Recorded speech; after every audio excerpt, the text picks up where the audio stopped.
الحمد للہ رب العالمین والصلاة والسلام علی سید المرسلین وعلی آلہ وصحبہ اجمعین۔ ہم شعبان کے آخری ایام میں ہیں اور بہت جلد یہ مبارک مہینہ ہم انشاءاللہ دیکھیں گے، اور ہر سال 11 مہینوں کے بعد یہ مہینہ آتا ہے، اور یوں سمجھ لیجئے کہ یہ ایک موبائل شفا خانہ ہے جو ہر 11 مہینے کے بعد ہمارے پاس آتا ہے، اور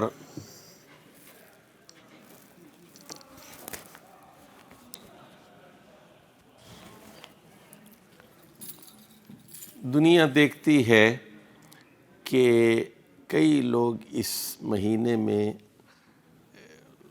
سنور جاتے ہیں اور ان کی عبادات بڑھ جاتی ہیں، اللہ سے ان کا تعلق بڑھ جاتا ہے، اور پورے معاشرے کے لیے اور پوری انسانیت کے لیے یہ مہینہ خیر بن کر آتا ہے۔ لوگ زیادہ خرچ کرتے ہیں، روزے بھی رکھتے ہیں، قرآن مجید سے ان کا تعلق بڑھ جاتا ہے، قرآن کو پڑھتے ہیں، سنتے ہیں، سمجھتے ہیں، اور راتوں میں جاگتے ہیں، غریبوں کو کھلاتے ہیں۔ تو بہت ہی خیر اور برکت کا یہ مہینہ ہے۔ تو قرآن مجید میں سورہ بقرہ کے اندر 5 آیات آئی ہیں۔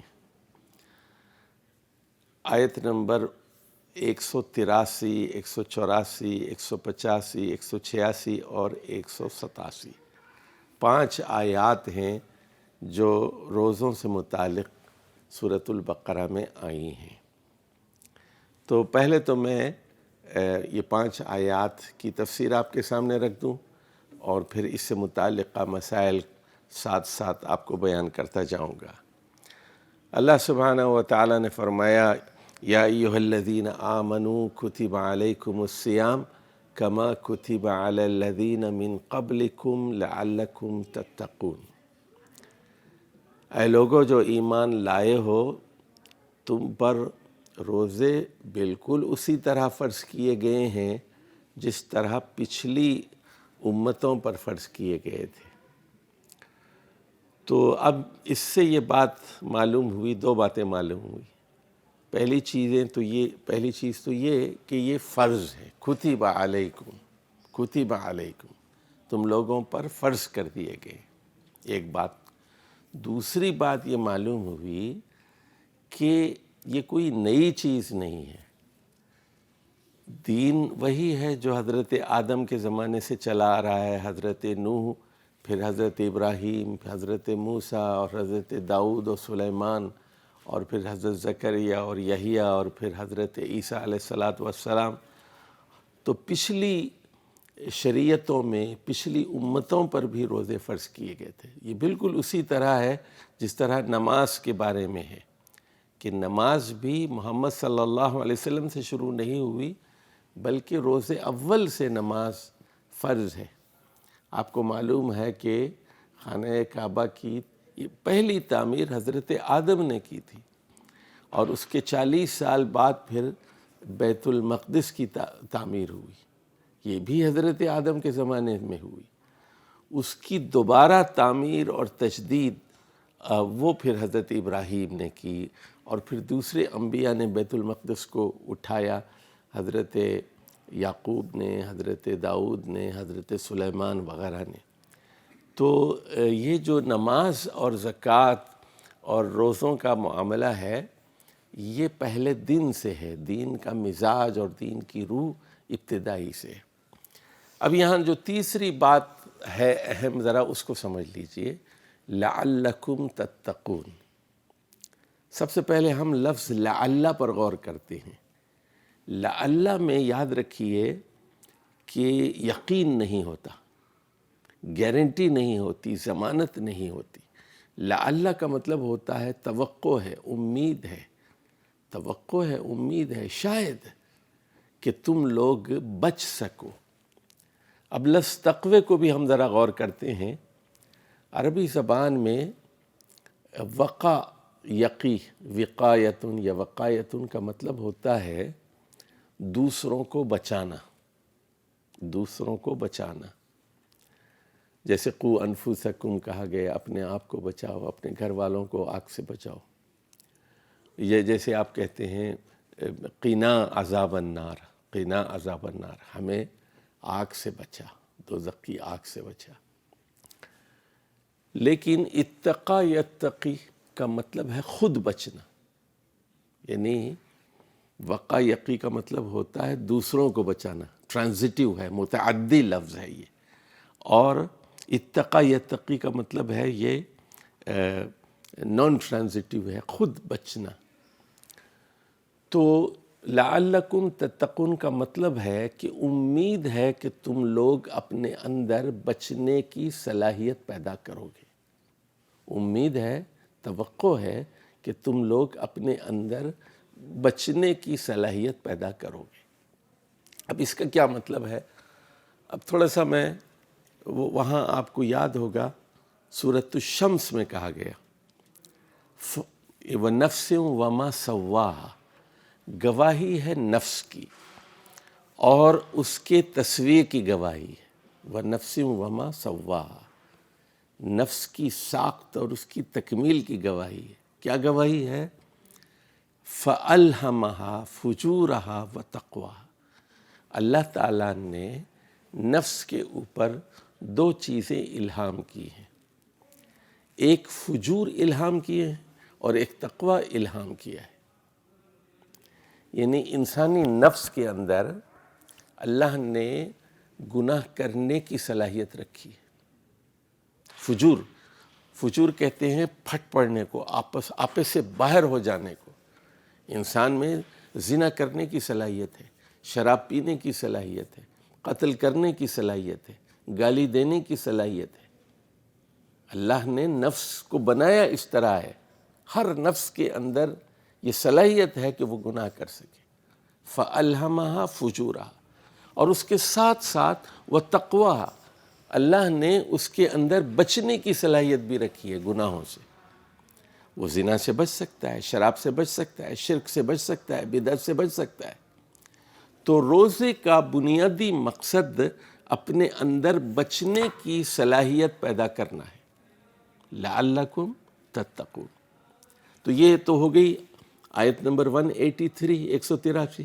آپ دیکھیں گے یہ 5 آیات جب ختم ہوتی ہیں بالکل آخر میں وہاں بھی کہا گیا لعلہم یتقون، اور اسی بات کو ریکیپ کیا گیا۔ اور یہ قرآن مجید کا خاص انداز ہے، جو بات ابتدا میں کہی جاتی ہے، پیراگراف جب ختم ہو جاتا ہے، مضمون جب ختم ہو جاتا ہے، اسی کو ریکیپ کیا جاتا ہے، اسی کو اعادہ کیا جاتا ہے۔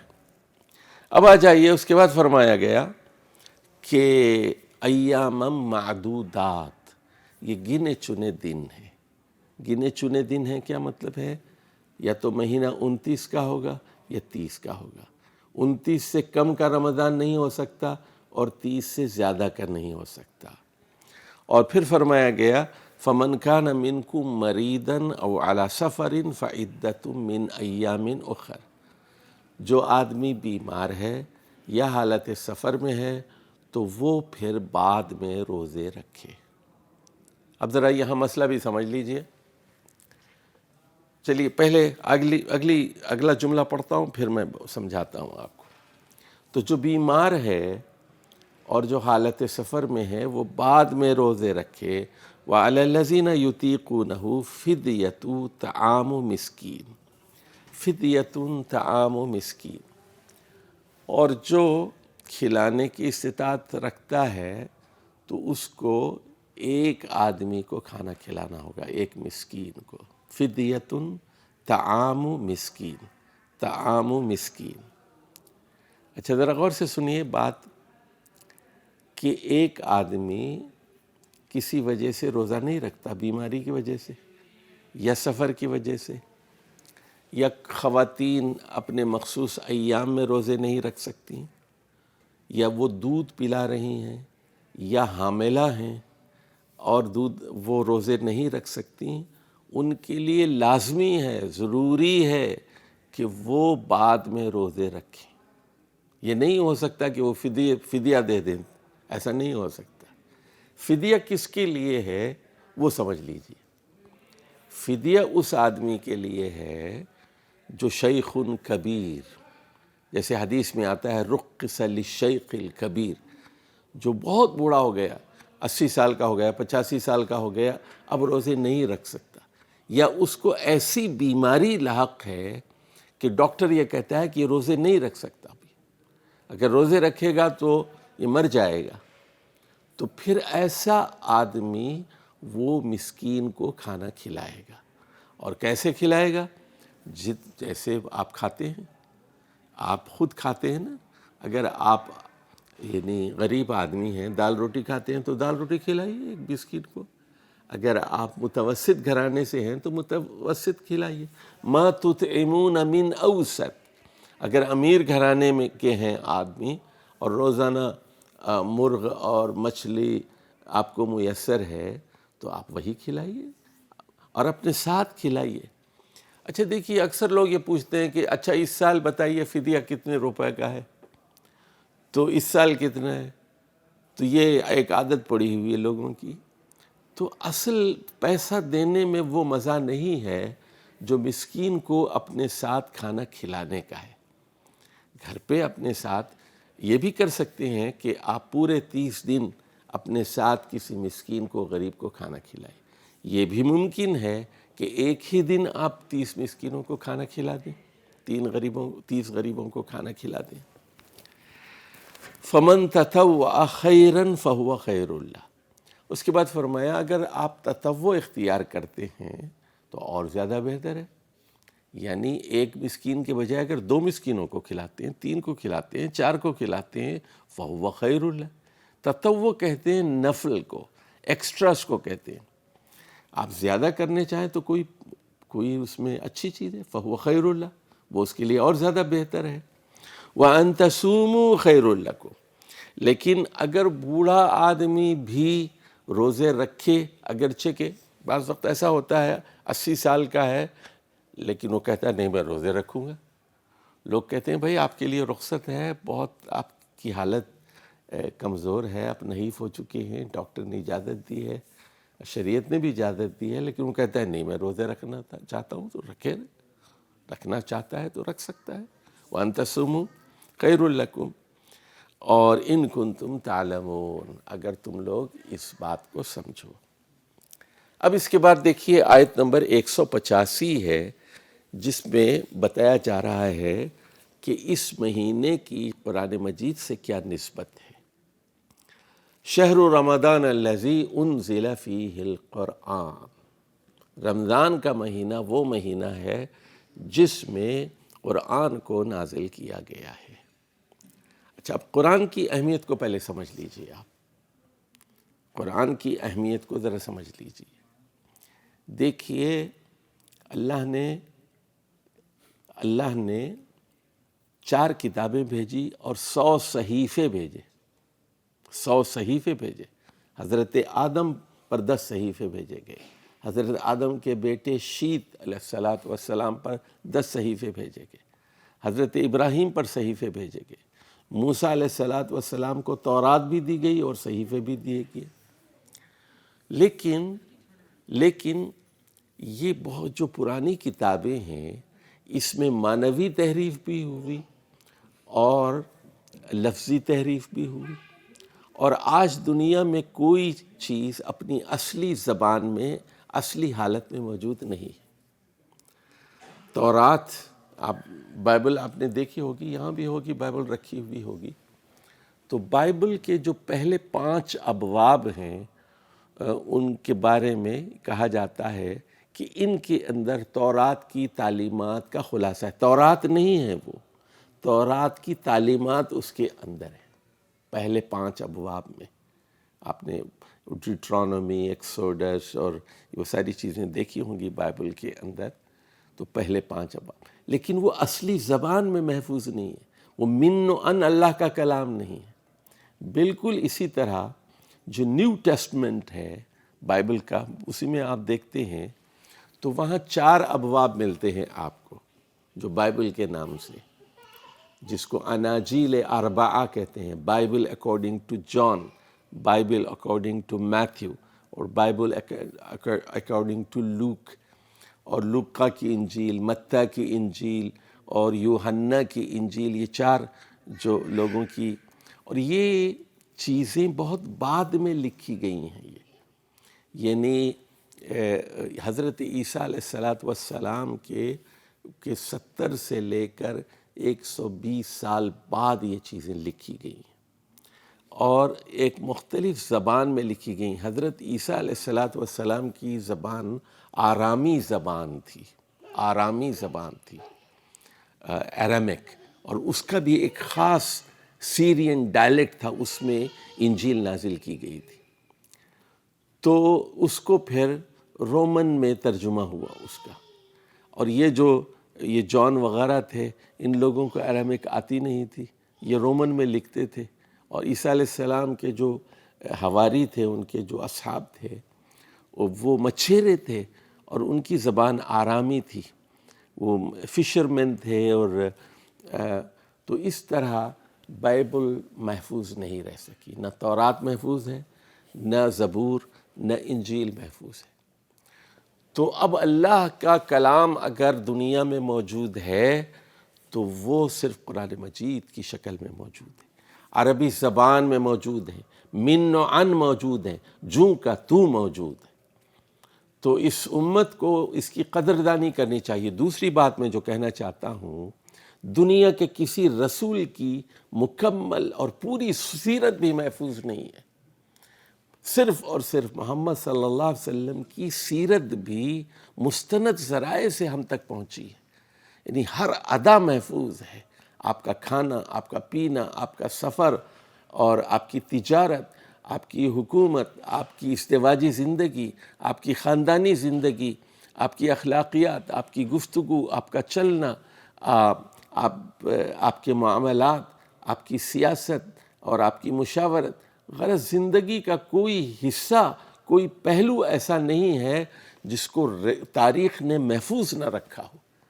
تو یہ 2 باتیں ہیں، دیکھیے اب سمجھ لیجئے، شہر رمضان الذی انزل فیہ القرآن، انزل فیہ القرآن ھدی للناس وبینات من الھدی والفرقان۔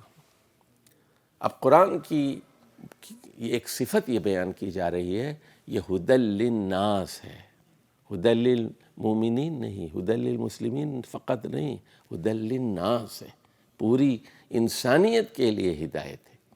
ابتدا میں بھی کہا گیا تھا نا، ذالک الکتاب لا ریب فیہ ھدی للناس، ھدی للناس، اور تو یہاں بھی دیکھیے ھدی للمتقین وہاں کہا گیا۔ اچھا، وہاں بھی متقین کا کیا مطلب ہے، سن لیجئے۔ ھدی للمتقین کا مطلب ہے، یہاں ھدی للناس کہا گیا، وہاں ھدی للمتقین کہا گیا، تو وہاں متقین کا بھی مطلب ہے جو بچنا چاہتے ہیں۔ متقین کا کیا مطلب ہے؟ بچنے والے، اللہ کے غضب سے بچنے والے، دوزخ سے بچنے والے، حرام سے بچنے والے، اللہ کے غضب سے بچنے والے، دوزخ کی آگ سے بچنے والے۔ متقین کا اصل مطلب ہے بچنا، جو بچنے والے، اپنے آپ کو بچانے والے، ان کو متقین کہتے ہیں۔ اچھا جی، اب دیکھیے ھدی للناس ہے، ہدایت نامہ ہے، یہ ہدایت نامہ ہے، وبینات من الھدی، اور ہدایت کے بینات پر مشتمل ہے۔ بین کہتے ہیں عربی زبان میں کسی بہت ہی صاف چیز کو، بیان اونچے ٹیلے کو کہتے ہیں جس پر کھڑے ہو کر تقریر کی جاتی ہے تاکہ آواز تمام لوگوں تک پہنچے، اس کو بیان کہتے ہیں، بیان عربی زبان میں۔ تو بین اور بینات کا مطلب ہے کھلی ہوئی، واضح، غیر مبہم، ان ایمبیگوس جو چیز ہوتی ہے اس کو بینات کہتے ہیں۔ تو اس میں بالکل صاف صاف بات ہے، قرآن جو ہے عربی مبین میں نازل کیا گیا ہے، بالکل واضح الفاظ ہیں اس کے، اور بینات من الھدی والفرقان۔ اب قرآن مجید کی تیسری خصوصیت یہ بیان کی گئی، یہ فرقان ہے، فرقان کا مطلب ہے یہ فرق کرنے والی کتاب ہے۔ جب اس کتاب کو آپ سمجھ کر پڑھتے ہیں تو آپ کو صحیح اور غلط کا فرق معلوم ہو جاتا ہے، حلال اور حرام کا فرق معلوم ہو جاتا ہے، کیا صحیح ہے اور کیا غلط ہے۔ یعنی یہ محض تلاوت کی کتاب نہیں ہے، صرف قراءت کی کتاب نہیں ہے، اس کے پڑھنے کے بعد آپ کے دل کو بدلنا چاہیے، آپ کے دماغ کو بدلنا چاہیے، آپ کے طرز عمل اور بیہیویئر میں تبدیلی آنی چاہیے۔ یہ فرق کرنے والی کتاب ہے، یہ آپ کو ویلیوز دیتی ہے، اقدار دیتی ہے، صحیح اور غلط کا معیار سکھاتی ہے، کیا چیز اچھی ہے کیا چیز بری ہے۔ یہ پیمانہ ہے ایک یہ کتاب۔ تو اس کتاب کی اس حیثیت کو سمجھیے، یہ فرقان ہے، یہ فرقان ہے، کھرے اور کھوٹے کا پتہ دیتی ہے، اصلی چیز کیا ہے اور نقلی چیز کیا ہے یہ معلوم ہو جاتا ہے۔ اس کے بعد یہ بات کہی گئی فمن شہد منکم الشہر فلیصم، جو بھی اس مہینے کی گواہی دے تم میں سے، منکم کا مطلب ہے مسلمانوں میں سے جو بھی اس مہینے کی گواہی دے، جو بھی اس کے ایک چاند کو دیکھ لے، فلیصم، تو اس پر لازمی ہے کہ وہ روزہ رکھے۔ اور یاد رکھیے کہ ایک مسلمان کی گواہی بھی کافی ہے، ایک مسلمان بھی اگر چاند دیکھ لیتا ہے تو اس کی گواہی کافی ہے۔ نبی کریم صلی اللہ علیہ وسلم کے پاس ایک آدمی آیا اور اس نے کہا کہ میں نے چاند دیکھا ہے۔ پوچھا کہ تم لا الہ الا اللہ محمد رسول اللہ کہتے ہو؟ اس نے کہا کہ میں ایک اللہ کو مانتا ہوں اور محمد صلی اللہ علیہ وسلم کو رسول مانتا ہوں۔ آپ نے حضرت بلال سے کہا کہ اعلان کرو کل ہم روزہ رکھیں گے، اعلان کرو۔ تو جو بھی اس مہینے کی گواہی دے گا، ادھر بات کو ذرا سمجھیے۔ فرض کیجئے آپ سعودی عرب میں جو ہے وہ آپ رمضان کی 29 مکمل کر کے وہاں سے یا 30 روزے مکمل کر کے یہاں پہنچے ہیں، فرض کیجئے 29، اور یہاں پر ابھی رمضان چل رہا ہے، ابھی چاند نظر نہیں آیا، تو آپ کو یہاں آپ نے گواہی دی ہے اس مہینے کی، فمن شہد منکم الشہر فلیصم، جہاں بھی آپ اس مہینے کی گواہی دیں گے، جس ملک میں بھی گواہی دیں گے، فلیصم، اس کو روزہ رکھنا ہوگا۔ پھر وہی بات دہرائی گئی کہ ومن کان مریضا او علی سفر فعدۃ من ایام اخر، کہ جو مریض ہے، حالت سفر میں ہے، وہ بعد میں روزے رکھے۔ یرید اللہ بکم الیسر ولا یرید بکم العسر۔ ادھر دیکھیے ذرا بات کو سمجھیے، اللہ تعالیٰ آپ پر آسانی چاہتا ہے، تنگی نہیں چاہتا، یسر چاہتا ہے، عسر نہیں چاہتا۔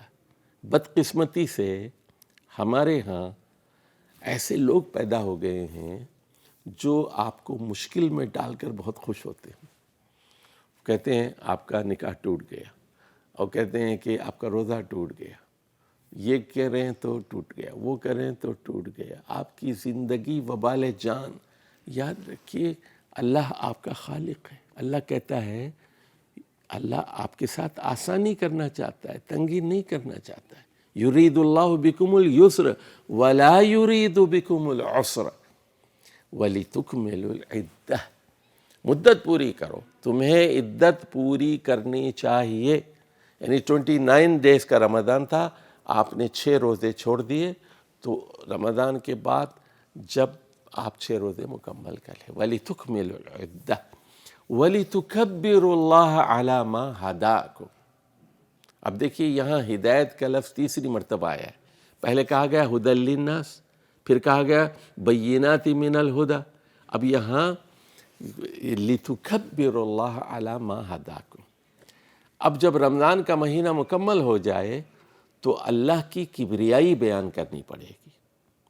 عید کے دن آپ کو تکبیرات کہنی پڑیں گی، لِتُكَبِّرُوا اللَّهَ عَلَى مَا هَدَاكُمْ، اور تکبیرات گھر سے نکلیں گے تو اب اللہ اکبر، اللہ اکبر، لا الہ الا اللہ، اللہ اکبر، اللہ اکبر وللہ الحمد، اللہ اکبر کی صداؤں کے ساتھ جائیں گے۔ لِتُكَبِّرُوا اللَّهَ عَلَى مَا هَدَاكُمْ، یہ ہدایت جو آپ کو نصیب ہوئی ہے، قرآن کی ہدایت، روزوں کی ہدایت، اس پر اللہ کی کبریائی کا، اس کی بڑائی کا اظہار کریں گے آپ، اور نماز بھی پڑھیں گے تو اس میں 6 یا 12 تکبیریں زیادہ پڑھیں گے، پہلے میں 3 اور دوسرے میں 3، یا پھر پہلے میں 7 اور دوسری رکعت میں 5 تکبیریں زیادہ پڑھیں گے۔ خطبے میں بھی تکبیر ہوگی، خطبے سے پہلے بھی تکبیر ہوگی، عیدگاہ کے اندر بھی تکبیر ہوگی، لِتُكَبِّرُوا اللَّهَ عَلَى مَا هَدَاكُمْ وَلَعَلَّكُمْ تَشْكُرُونَ۔ اور امید ہے، توقع ہے، دیکھیے پھر لعل آ گیا، توقع ہے، امید ہے کہ تم لوگ شکر کا رویہ اختیار کرو گے۔ یعنی یہ جو تم کو کتاب دی جا رہی ہے اس مبارک مہینے میں، جو پوری دنیا کے لیے ہدایت ہے، فرقان ہے، اس پر تمہیں شکر ادا کرنا چاہیے۔ تم یہود و نصارہ کی طرح کتاب سے محروم امت نہیں ہو، تمہارے پاس نبی اکرم صلی اللہ علیہ وسلم کی سنت موجود ہے، اصلی زبان میں اصلی کتاب جوں کی توں من و عن موجود ہے، اس پر اللہ کا شکر ادا کرنا چاہیے آپ کو۔ وہ احکام موجود ہیں، وہ شریعت موجود ہے، اور اللہ نے اس کتاب کی اور یہ سیرت کی حفاظت کی ذمہ داری لی ہے۔ وہاں سورۃ الحجر میں فرمایا گیا کہ اِنَّا نَحْنُ نَزَّلْنَا الذِّكْرَ وَإِنَّا لَهُ لَحَافِظُونَ۔ ہاں ہم نے یقیناً اس ذکر کو نازل کیا ہے اور ہم اس ذکر کی حفاظت کریں گے، تو قیامت تک اس کی حفاظت کی جائے گی۔ تو یہ بھی ہمارے لیے بڑی خوش نصیبی کی بات ہے۔ دیکھیے دنیا کے کئی 100 ملکوں میں، 200-300 ملکوں میں آپ کو حفاظ ملتے ہیں، اور اس کتاب کی حفاظت ہوتی ہے، اس کتاب کو پڑھا جاتا ہے، اس کی تفسیر کو پڑھا جاتا ہے، ترجمے کو پڑھا جاتا ہے، سمجھا جاتا ہے، اور یہ ہمارے لیے ہدایت نامہ ہے۔ اس کے بعد دیکھیے ایک آیت جملہ معترضہ ہے اس میں، اور جملہ معترضہ کہتے ہیں کہ ایک مضمون بیان ہو رہا ہے تو اس مضمون کے اندر ایک دوسرے مضمون کو داخل کیا جاتا ہے، اس کو کہتے ہیں جملہ معترضہ، لیکن وہ اس مضمون سے مربوط ہوتا ہے، بے تعلق نہیں ہوتا۔ اب یہاں مضمون آ رہا ہے دعا کا مضمون۔ فرمایا گیا وَإِذَا سَأَلَكَ عِبَادِي عَنِّي فَإِنِّي قَرِيبٌ۔ اب اس میں بات یہ ہے کہ رمضان کا مہینہ قبولیت دعا کا مہینہ بھی ہے۔ بات رمضان کی ہو رہی تھی، رمضان سے روزوں سے مفہوم پھر آ کے قرآن کی طرف منتقل ہو گیا، اور اس کے بعد پھر کچھ احکام دیے گئے۔ اس کے بعد اب یہاں بتایا جا رہا ہے کہ جب اے محمد صلی اللہ علیہ وسلم بندے آپ سے پوچھیں، وَإِذَا سَأَلَكَ، آپ سے سوال کریں، پوچھیں، تو لوگ میرے بارے میں پوچھیں تو فَإِنِّي قریب، لوگوں کو کہنا کہ میں بہت قریب ہوں۔ اب ذرا یہاں ایک نقطہ ذرا سمجھ لیجئے، بہت آسان بات ہے اور آپ لوگ بہت سمجھدار لوگ ہیں۔ یاد رکھیے کہ جب بھی کوئی چیز آپ سے دور ہوتی ہے تو آپ کوئی وسیلہ اختیار کرتے ہیں، وسیلہ اختیار کرتے ہیں۔ وسیلہ ہمیشہ دور کی چیز کے لیے ہوتا ہے، قریب کی چیز کے لیے کوئی وسیلہ نہیں ہوتا۔ جیسے مثال کے طور پر کہ یعنی امریکہ اور یورپ کے درمیان ایک سمندر حائل ہے، تو آپ چل کر تو نہیں آ سکتے، خود نہیں آ سکتے، آپ پیدل نہیں آ سکتے، سائیکل پر نہیں آ سکتے، تو آپ کو کسی شپ کا سہارا، وسیلہ لینا پڑے گا، یا ہوائی جہاز کا سہارا لینا پڑے گا۔ وسیلہ ہے نا، وسیلہ ضروری ہوتا ہے، لیکن جو چیز قریب ہو، جیسے آپ کو پڑوسی کے پاس جانا ہے تو آپ کو کسی وسیلے کی ضرورت نہیں ہے۔ جیسے آپ کو یہ کوئی چیز ان کو دینی ہے، کسی وسیلے کی ضرورت نہیں ہے، آپ ساتھ بیٹھے ہوئے ہیں، لیکن فرض کیجئے دور بیٹھے ہوئے ہیں تو آپ ان کو کہتے ہیں کہ ذرا یہ کتاب ان کو دے دینا، ذرا وہ کتاب ان تک پہنچا دینا، درمیان میں کسی وسیلے کی ضرورت پڑتی ہے۔ تو اللہ تعالیٰ سے مانگنے کے لیے کسی وسیلے کی ضرورت نہیں ہے، اور یہی وہ بات ہے جو سورہ قاف کی آیت نمبر 16 میں بھی کہی گئی، نَحْنُ اقرب الیہ من حبل الورید، ہم ہم رگ جان سے زیادہ نزدیک ہیں، حبل ورید سے زیادہ نزدیک ہیں۔ اللہ بہت قریب ہے، بہت قریب ہے۔ دوسری جگہ ہے قریب مجیب۔ حضرت ہود، سورہ ہود کے اندر یہ بات آئی ہے کہ میں قریب بھی ہوں اور مجیب ہوں۔ یعنی مجیب کا مطلب یہ ہے کہ آپ کی ضرورتوں کی تکمیل کرتا ہوں، آپ جو مانگتے ہیں اس کے لیے اسباب فراہم کرتا ہوں۔ آپ ملازمت مانگتے ہیں، صحت مانگتے ہیں، پیسہ مانگتے ہیں، اولاد مانگتے ہیں، جو بھی آپ کی ضرورت ہے اس کی میں تکمیل کرتا ہوں۔ آپ جنت مانگتے ہیں، اس کی تکمیل، مجیب ہوں، جواب دیتا ہوں، میں جواب دیتا ہوں، یعنی جوابی کارروائی میں کرتا ہوں، مجیب، قریب مجیب۔ تو اچھا اب ادھر دیکھیے ذرا غور سے، بعض لوگ یہاں یہ کہتے ہیں اچھا کیا صدر کے پاس آپ ڈائریکٹلی جا سکتے ہیں، وزیر اعظم کے پاس جا سکتے ہیں، بادشاہ کے پاس جا سکتے ہیں، تو کسی وسیلے کی ضرورت ہوتی ہے۔ تو اسی طرح اللہ کے پاس بھی آپ نہیں جا سکتے، آپ کو کسی کا وسیلہ اختیار کرنا پڑے گا۔ لیکن وہ غلط بات کرتے ہیں۔ کیوں غلط بات کرتے ہیں؟ وہ اللہ تعالیٰ کو بادشاہ سے تشبیہ دیتے ہیں، وہ اللہ تعالیٰ کو وزیر اعظم سے تشبیہ دیتے ہیں، جو جائز نہیں ہے۔ کیوں جائز نہیں ہے؟ کیونکہ بادشاہ جو ہوتے ہیں وہ سوتے ہیں، وہ اونگتے ہیں، وہ غافل ہوتے ہیں، ان کو پتہ ہی نہیں چلتا۔ یعنی پریزیڈنٹ ہے فرض کیجئے اس ملک کا، وہ سو رہا ہوتا ہے، اس کو بتایا جاتا ہے کہ روس نے حملہ کر دیا ہے یوکرین پر، اٹھو جاگو جاگو، سو رہا ہے وہ، اس کو پتہ ہی نہیں کہ کیا ہو گیا، اس کو بتایا جاتا ہے۔ اللہ کیا سوتا ہے؟ کیا اللہ اونگتا ہے؟ لا تأخذہ سنۃ ولا نوم۔ کوئی اللہ کی معلومات میں اضافہ نہیں کر سکتا، یاد رکھیے آپ، nobody can add to his knowledge۔ اللہ جو ہے علیم بذات الصدور ہے، اس کو سینوں کے رازوں کا علم ہے، وہ مستقبل کا علم رکھتا ہے، ماضی کا علم رکھتا ہے۔ کوئی دنیا کا آدمی اللہ کے علم میں اضافہ نہیں کر سکتا۔ تو اللہ کو معلوم ہے ہم کتنے پانی میں ہیں، ہماری کیا ضرورت ہے، ہم کس حال میں ہیں، اس کو معلوم ہے کہ کسی کی کوئی اس کو اطلاع دے یا سفارش کی ضرورت نہیں ہے۔ تو فَإِذَا سَأَلَكَ عِبَادِي عَنِّي فَإِنِّي قَرِيبٌ أُجِيبُ دَعْوَةَ الدَّاعِ إِذَا دَعَانِي۔ جب وہ مجھے پکارتے ہیں تو میں جوابی کارروائی کرتا ہوں، سنتا ہوں، جواب دیتا ہوں۔ اب ذرا وہ بھی بات سمجھ لیجئے، دعا کی قبولیت کے کئی طریقے ہیں۔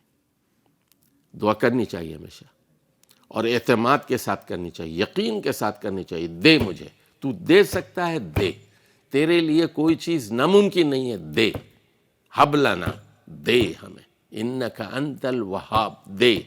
یقین کے ساتھ، جزم کے ساتھ دعا کرنی چاہیے۔ اچھا بعض اوقات یہ ہوتا ہے کہ جو آپ مانگتے ہیں وہ آپ کو دے دیا جاتا ہے۔ مثال کے طور پر آپ ایک جاب کے لیے اپلائی کرتے ہیں اور کہتے ہیں کہ $80,000 کا پیکیج ہے، آئی وانٹ دس جاب۔ آپ دعا کرتے ہیں اللہ یہ $80,000 کی جاب ہے، مجھے دے دے۔ آپ کو اللہ تعالیٰ وہ جاب نہیں دیتا آپ کو، آپ مایوس ہو جاتے ہیں کہ میں نے مانگا تھا، بڑی اچھی جاب تھی، تو آپ کو 2 مہینے کے بعد $100,000 کی جاب مل جاتی ہے۔ تو جو آپ مانگتے ہیں وہ نہیں دیتا، اس سے بہتر چیز آپ کو مل جاتی ہے۔ ایک تو یہ ہوتا ہے، کبھی یہ ہوتا ہے جو آپ مانگتے ہیں وہی مل جاتا ہے، کبھی یہ ہوتا ہے جو آپ مانگتے ہیں وہ نہیں دیا جاتا بلکہ اس سے بہتر چیز دی جاتی ہے، اور کبھی یہ ہوتا ہے کہ جو مانگتے ہیں وہ نہیں دیا جاتا، اس کے بدلے میں جو آفت اور بلا آپ پر نازل ہونے والی تھی اس کو ٹال دیا جاتا ہے، اور کبھی ایسا ہوتا ہے کہ اللہ تعالیٰ اس کو آخرت کے لیے ذخیرہ کر دیتا ہے۔ لیکن دعا کبھی بیکار نہیں جاتی، دعا جو ہے مومن کا ہتھیار ہے۔ الدعاء سلاح المؤمن، دعا کے بارے میں بے شمار حدیثیں ہیں۔ الدعاء مخ العبادہ، عبادت کا مغز، عبادت کی جان وہ دعا ہے۔ پوری نماز پڑھتے ہیں نا، سورہ فاتحہ پڑھتے ہیں، لمبی تو تمہید باندھتے ہیں، اس کی روح کیا ہے سورہ فاتحہ کی؟ اہدنا الصراط المستقیم۔ تمہید بڑی لمبی ہے، الرحمن ہے، تو رب العالمین ہے، رحیم ہے، مالک یوم الدین ہے، فلاں ہے، فلاں ہے، ساری بات کرتے ہیں آپ، لیکن اصل بات کیا ہے؟ اہدنا الصراط المستقیم۔ تو دعا جو ہے الدعاء مخ العبادہ، دوسری حدیث میں ہے الدعاء هو العبادہ، دعا ہی تو اصل عبادت ہے۔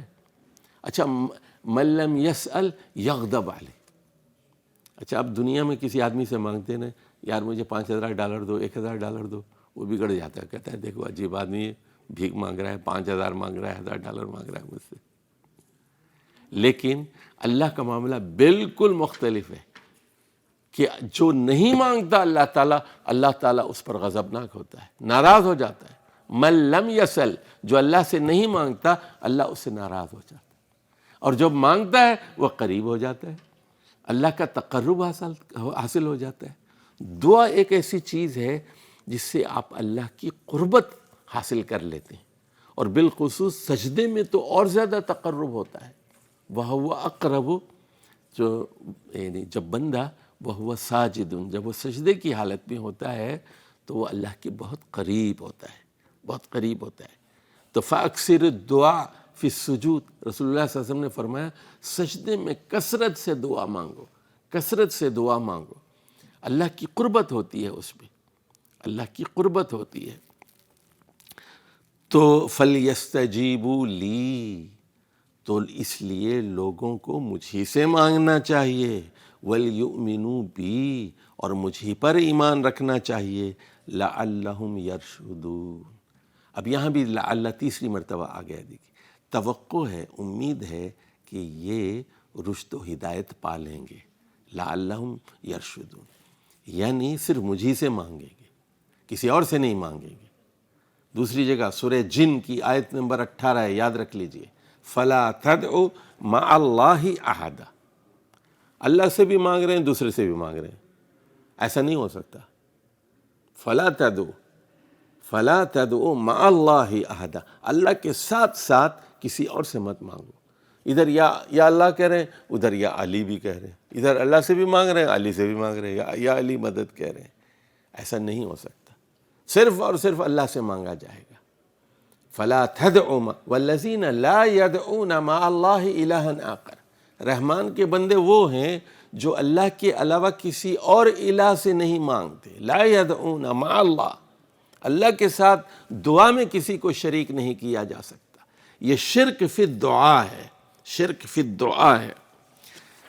اب اس کے بعد ایک اہم بات بتائی جا رہی ہے، ذرا توجہ سے سنیے بات، آخری آیت ہے سورۃ البقرہ کی 187، جو رمضان سے متعلق ہے، روزوں سے متعلق ہے۔ احل لکم لیلۃ الصیام الرفث الی نسائکم، رمضان کی راتوں میں آپ لوگوں کا اپنی بیویوں کے پاس جانا حلال کر دیا گیا ہے۔ اب یہ قرآن کا اصول نہیں ہے کہ حلال بتائے، لیکن یہاں ایک غلط فہمی کو دور کرنے کے لیے یہ بات بتائی جا رہی ہے۔ صحابہ کرام میں کچھ لوگ ایسے تھے جو غلطی سے اور غلط فہمی سے یہ سمجھتے تھے کہ رات میں بھی بیوی کے پاس جانے پر پابندی ہے، حالانکہ نہیں ہے پابندی، پابندی صرف افطار تک ہے۔ افطار آپ نے مغرب کیا، مغرب کی نماز پڑھ لی تو پابندیاں ختم ہو گئی، اب کھا سکتے ہیں، پی سکتے ہیں، بیوی کے پاس جا سکتے ہیں، کوئی مسئلہ نہیں ہے اس کے اندر۔ تو احل لکم لیلۃ الصیام الرفث الی نسائکم۔ اب اس کے بعد دیکھیے ایک بہت ہی بلیغ فقرہ آ رہا ہے، ہن لباس لکم وانتم لباس لہن۔ اس کے دو مطلب ہیں، سن لیجیے آپ، ایک ہے سلسلہ کلام میں مطلب، اور ایک ہے سلسلہ کلام سے ہٹ کر ایک مطلب، ایک کانٹیکسٹ میں ہے۔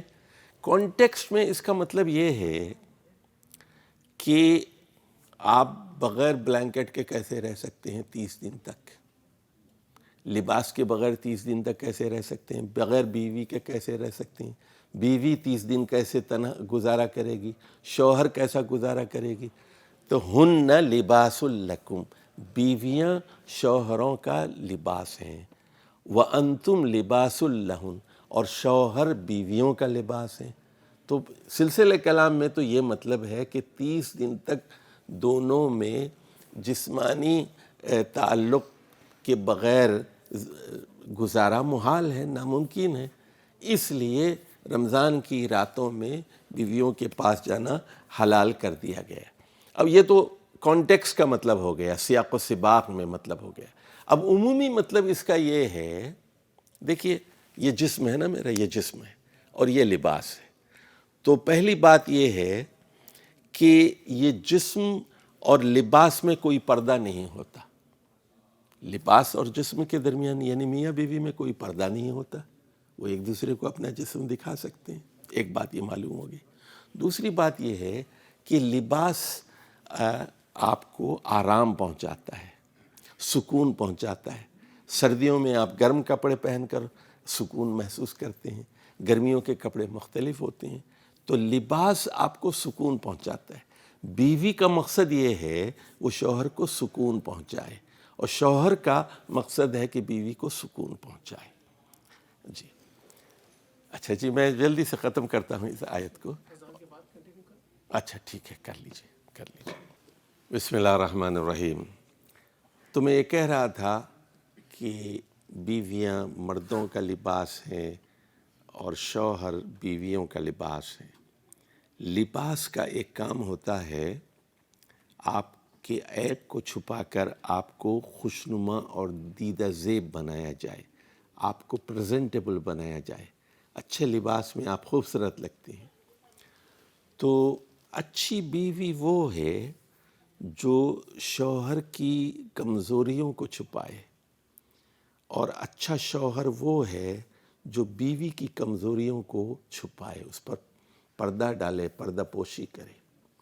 ایک دوسرے کا لباس ہیں وہ ایک دوسرے کو خوشنما بنا کر پیش کرتے ہیں دنیا کے سامنے، اور اگر اختلاف بھی ہوتا ہے تو ان کا اختلاف کمرے سے باہر نہیں جانا چاہیے، اور وہ بازار پر جو ہے سڑکوں کے اوپر وہ اختلاف نہیں آ سکتا۔ تو یہ دیکھیے قرآن مجید کی بلاغت کہ بیویاں تمہارا لباس ہیں، تم بیویوں کے لباس ہو۔ اور نکاح کا مقصد بھی تسکین ہے۔ وہاں سورہ روم کی آیت نمبر 30 میں کہا گیا لِتَسْكُنُوا إِلَيْهَا، تاکہ تم ایک دوسرے سے سکون حاصل کرو۔ اور نکاح فیل ہو جاتا ہے، شادی جو ہے ناکام ہو جاتی ہے۔ کب ہوتی ہے؟ جب ایک دوسرے کو تکلیف دینا شروع کرتے ہیں، ایک دوسرے سے سکون نہیں ملتا۔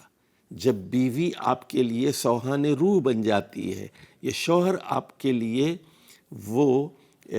وہ ایک کانٹا بن جاتا ہے، آپ کے لیے اذیت اور تکلیف کا سبب بن جاتا ہے، تو ایک دوسرے کو سکون پہنچانا یہ نکاح کے مقاصد میں سے ہے۔ اس کے بعد اللہ فرماتا ہے علم اللہ انکم کنتم تختانون انفسکم فتاب علیکم وعفا عنکم۔ اللہ جانتا ہے کہ آپ لوگ چوری چوری اپنی بیویوں کے پاس جاتے تھے اور یہ سمجھتے تھے کہ یہ حرام ہے، لیکن اس کے باوجود 30 دنوں تک صبر نہیں کر سکتے تھے، خیانت کرتے تھے۔ فتاب علیکم، اللہ نے مہربانی کی آپ پر، وعفا عنکم، آپ لوگوں کو معاف کر دیا۔ فالآن باشروہن وابتغوا ما کتب اللہ لکم، اب تم لوگ رمضان کی راتوں میں بیویوں کے پاس جا سکتے ہو اور اس اولاد کی خواہش کرو جس کو اللہ نے تمہارے لیے لکھ دیا ہے۔ اور نکاح کا ایک اہم مقصد وہ افزائش نسل ہے، اولاد ہے، اولاد ہے۔ صرف تسکین مراد نہیں ہے، صرف جسمانی تسکین، اولاد، یہ یاد رکھیے آپ۔ اسی لیے دوسری جگہ قرآن مجید میں کہا گیا نساؤکم حرث لکم، عورتیں تمہاری کھیتیاں ہیں۔ ایک کسان کسی زمین میں ٹریکٹر چلاتا ہے، ہل چلاتا ہے، کھیتی ہے نا، بیوی کھیتی ہے، بیوی جو ہے وہ کھیتی ہے۔ مرد خاندان کس طرح بنتا ہے، نسل آگے کس طرح چلتی ہے، نواسے کس طرح ہوتے ہیں، پوتے کس طرح ہوتے ہیں، خاندان کس طرح آگے بڑھتا ہے، وہ نکاح کے نتیجے میں آگے بڑھتا ہے۔ اسی لیے کھیتی کہا گیا نساؤکم حرث لکم، بیویاں تمہاری کھیتی ہیں۔ یہاں بھی کہا گیا وابتغوا ما کتب اللہ لکم، اس اولاد کی تمنا کرو جو اللہ نے تمہارے لیے لکھ دی ہے۔ بیویوں کے پاس جاؤ رمضان کی راتوں میں اور اس اولاد کی تمنا اور خواہش کرو جو اللہ نے تمہارے لیے لکھ دی ہے، کتب اللہ لکم۔ اور کھاؤ پیو، کلو وشربو حتی یتبین لکم الخیط الابید من الخیط الاسود من الفجر، کہ جب تک رات کی سیاہ دھاری سفید دھاری سے ممیز اور ممتاز نہیں ہوتی، اس وقت تک تم کھا سکتے ہو، پی سکتے ہو، بیویوں کے پاس جا سکتے ہو، آخری وقت تک یہ تمہارے پاس گنجائش ہے۔ ثم اتموا الصیام الی اللیل، اور اس کے بعد اس وقت سے روزہ شروع ہوگا، جیسے ہی فجر کی پہلی کرن آئے گی اور جو ہے سحری کا وقت ختم ہو جائے گا، روزہ شروع ہوگا، اور اس کو مکمل کرو رات تک۔ الی اللیل، الی اللیل سے مراد ہے یا الی غروب الشمس، سورج کے غروب ہونے تک اس کو مکمل کرو۔ اور یاد رکھیے اسلام کے اندر دن 12 بجے رات سے شروع نہیں ہوتا نیا دن، بلکہ غروب آفتاب سے نیا دن شروع ہوتا ہے، اور رات سے جو ہے کاؤنٹنگ شروع ہوتی ہے، اس کو ذرا ذہن میں رکھ لیجئے۔ وَلَا تُبَاشِرُوهُنَّ وَأَنْتُمْ عَاكِفُونَ فِي الْمَسَاجِدِ، تو پہلے تو اجازت دی کہ آپ رمضان میں بیویوں کے پاس جا سکتے ہیں، اب کہا جا رہا ہے لیکن اگر آپ حالت اعتکاف میں ہیں تو پھر بیویوں کے پاس نہیں جا سکتے۔ اچھا، اب یہاں یہ بات بھی سمجھ لیجئے کہ عورتیں بھی مسجد میں اعتکاف کریں گی۔ نبی کریم صلی اللہ علیہ وسلم کی بیویاں ازواج مطہرات مسجد میں اعتکاف کرتی تھیں۔ حضرت عائشہ اور حضرت حفصہ نے مسجد نبوی کے اندر ہی اعتکاف کیا ہے، صحن کے اندر ان کے لیے خیمے ڈالے جاتے تھے۔ تو بلکہ بیویاں دیکھیے ہمارے ہاں تو اعتکاف میں اتنی پابندیاں لگاتے ہیں، الحفیظ و الامان، کہ نہا نہیں سکتے، ناخن نہیں کاٹ سکتے، بال نہیں کٹوا سکتے، شیو نہیں کر سکتے، فلاں نہیں کر سکتے، فلاں نہیں کر سکتے۔ قرآن حدیث میں ایسی کوئی پابندی نہیں ہے، بلکہ حضرت صفیہ رضی اللہ تعالی عنہا ام المومنین نبی کریم صلی اللہ علیہ وسلم سے ملنے کے لیے مسجد میں آتی تھیں، مسجد میں آ کر ملتی تھیں، اور رسول اللہ صلی اللہ علیہ وسلم ان کو چھوڑنے جایا کرتے تھے۔ تو یہ اتنی سختیاں جو ہے یہ اسلام کے اندر ہے نہیں۔ یرید اللہ بکم الیسر ولا یرید بکم العسر، اللہ تعالیٰ آسانی چاہتا ہے، تنگی نہیں چاہتا۔ لیکن مسجد میں اعتکاف کی حالت میں آپ بیویوں کے پاس نہیں جا سکتے۔ تلک حدود اللہ فلا تقربوها، یہ اللہ کی مقرر کردہ حدود ہیں، ان سے تجاوز نہیں کیا جا سکتا، اس کے نزدیک بھی نہ پھٹکنا۔ فلا تقربوها، اور کذالک یبین اللہ آیاتہ للناس، اس طرح اللہ تعالیٰ لوگوں پر آیات، یہاں مطلب ہے احکام، مطلب ہے اپنے احکام کی وضاحت کرتا ہے کہ رمضان میں کیا چیزیں جائز ہیں اور کیا چیزیں ناجائز ہیں، کون سے اوقات میں جائز اور ناجائز ہیں، اور لعلہم یتقون، اور یہ توقع کی جاتی ہے ان لوگوں سے کہ یہ اپنے اندر ان حدود کی پاسداری کی صلاحیت پیدا کریں گے، تقوی کی صلاحیت پیدا کریں گے۔ تو یاد رکھیے کہ اس ملک میں آپ کے لیے بڑے ٹیمپٹیشنز ہیں، آپ یہاں دیکھتے ہی ہیں، میں خود بھی یہاں رہا ہوں، اور سمر میں دیکھیے کیا لباس ہوتا ہے، اور کتنی ٹیمپٹیشنز ہیں آپ کے لیے، اور شراب کے لیے ہے، زنا کے لیے ہے، حرام کے لیے ہے، سود کے لیے ہے، کتنی ٹیمپٹیشنز ہیں۔ تو وہ تقوی ہی ہے جو رمضان میں آپ کو حاصل ہوگا، جس کے نتیجے میں آپ برائی کا مقابلہ کر سکیں گے، منکر کا مقابلہ کر سکیں گے، حرام کا مقابلہ کر سکیں گے، اپنے اندر اپنے نفس کو اتنا قوی کرنا ہے، مضبوط کرنا ہے کہ آپ کے سامنے کھانا ہے، آپ نہیں کھاتے، آپ کے سامنے لڑکی ہے لیکن آپ کو اس کو استعمال نہیں کرتے، اس کو دعوت گناہ نہیں دیتے۔ والسلام علیکم ورحمۃ اللہ وبرکاتہ۔